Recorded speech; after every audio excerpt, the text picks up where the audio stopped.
ia menjadi pelajaran bagi mereka semua. Para dewan juri yang saya hormati, serta para hadirin yang saya banggakan. Assalamualaikum warahmatullahi wabarakatuh dan selamat pagi untuk kita semua. Perkenalkan, nama saya Padriani Ilisa Putri. Saya utusan dari Gugus Lebe dan bersekolah di SD Pocong, akan bercerita tentang asal-usul Danau Maninjau. Cerita ini diambil dari buku yang diterbitkan oleh Badan Pengembangan dan Pembinaan Bahasa Kementerian Pendidikan dan Kebudayaan yang ditulis oleh Agus Sri Danarjana. Dan cerita ini berasal dari daerah Sumatera Barat. Penasaran bagaimana kelanjutan ceritanya? Mari kita simak bersama-sama. Di sebuah perkampungan di kaki Gunung Tinjau, Sumatera Barat, hiduplah 10 orang bersaudara. Mereka terdiri dari 9 laki-laki dan 1 anak perempuan. Ayah dan ibu mereka telah meninggal dunia. Anak tertua bernama Kukuban. Sementara itu, si bungsu yang merupakan satu-satunya perempuan bernama Siti Rasani atau Sani. Karena jumlah laki-laki bersaudara itu 9 orang, penduduk sekitar sering menyebut mereka dengan Bujang 9. Karena jumlah semenjak orang tua mereka meninggal dunia, mereka diasuh oleh seorang paman yang bernama Datuk Limpatang yang biasa mereka panggil Engku. Datuk Limpatang mempunyai seorang anak lelaki bernama Giran. Setelah menginjak dewasa, Giran dan Sani saling jatuh cinta. Pada mulanya mereka menyembunyikan hubungan tersebut.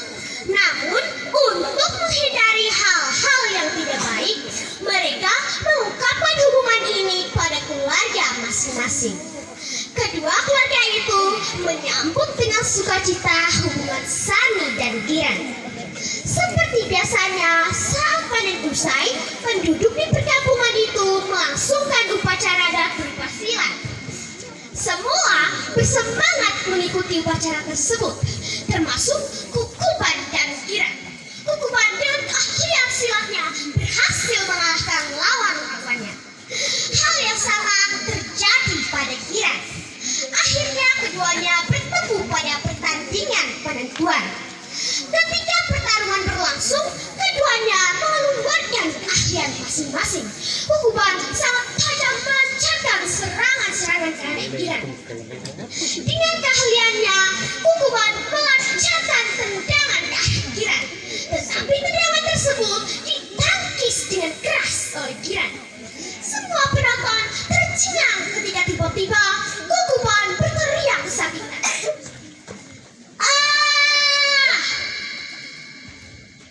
Teman-teman, ternyata kaki Kukuban patah. Ia dinyatakan kalah dalam pertarungan tersebut. Semenjak kejadian tersebut, Kukuban menyimpan dendam terhadap Giran.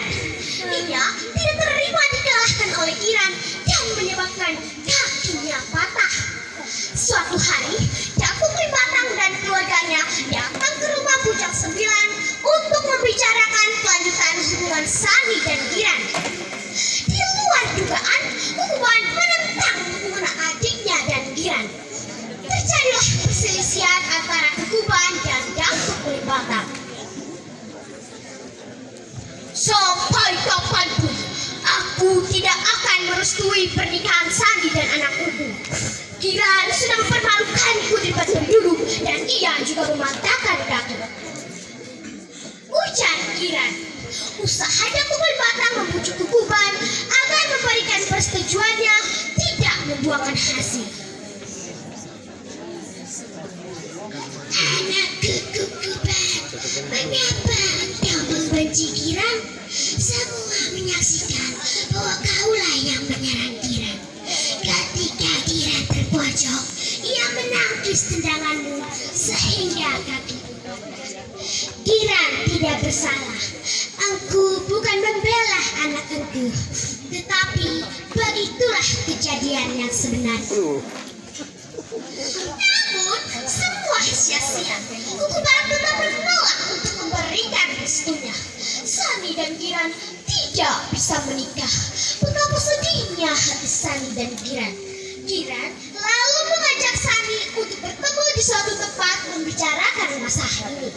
Keesokan harinya mereka bertemu di sebuah ladang di pinggir sungai. Sambil menanti kedatangan Kiran, Sani duduk termenung dan bernyanyi meratapi kesedihannya. Kaparak tinggal jalan babilu,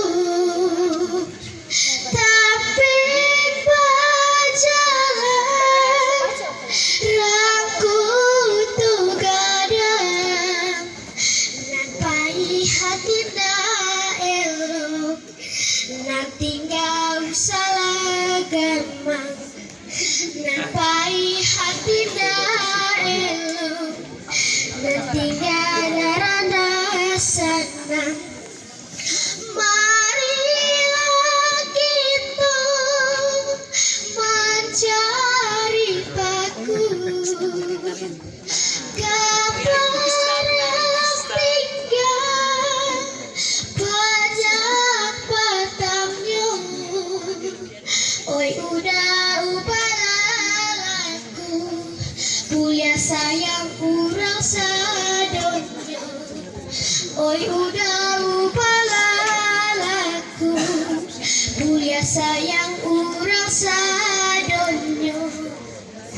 Jalan gurita kapayang kumpuan, kaparak tinggal batang nang pisah, dan bayi usalah rusuhan, dan tinggal usalah gaman, dan bayi usalah rusuhan, dan tinggal usalah gaman. Dan tiba-tiba Kiran datang dan menyapa Sani. Apa yang kita perbuat, Dik? Abangmu sangat tidak merestui hubungan kita. Kiran. Entahlah Bang, semua keputusan ada di tangan Bang Kukuban.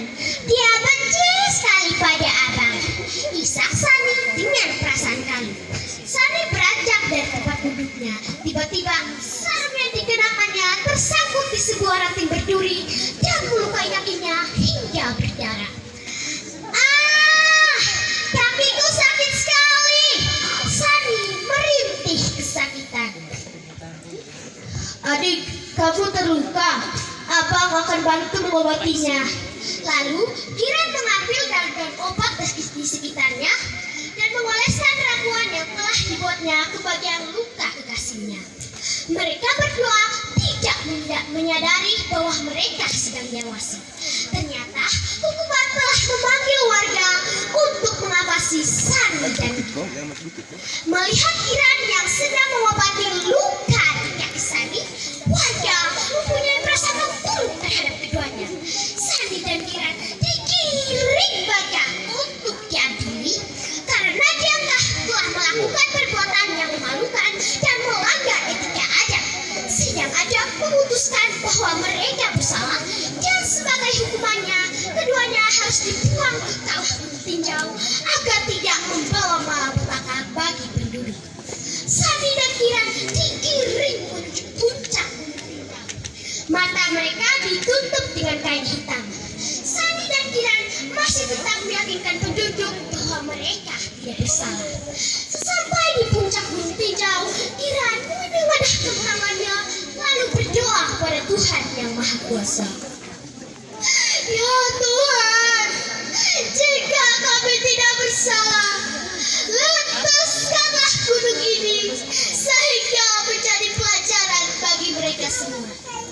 Doa Kiran sambil berurai air mata. Lalu Sani dan Kiran melompat ke dalam kawah yang sangat panas. Bujang 9 dan para penduduk sangat jika ternyata mereka salah menuduh, mereka akan hancur. Tidak lama kemudian, terjadilah letusan dahsyat yang menyebabkan gempa hebat dan menghancurkan gunung tinjau dan pemukiman penduduk di sekitarnya. Tidak ada satupun yang selamat. Letusan tersebut menyebabkan kawah yang semakin lama semakin besar hingga menyerupai sebuah danau. Danau tersebut disebut dengan Danau Maninjau. Teman-teman, tanpa terasa kita sudah sampai di ujung cerita. Adapun pesan moral yang dapat kita kutip dari cerita di atas adalah: pertama, kita tidak boleh menyimpan dendam. Dua, kita tidak boleh berprasangka buruk terhadap seseorang. Ingat, kedua hal tersebut perlu kita hindari, karena prasangka buruk dan dendam hanya akan membuat kita tidak bahagia dan merugikan. Nah, para dewan juri dan hadirin sekalian, itulah tadi cerita tentang asal-usul Danau Maninjau. Terima kasih telah mendengarkan. Wassalamualaikum warahmatullahi wabarakatuh dan selamat pagi.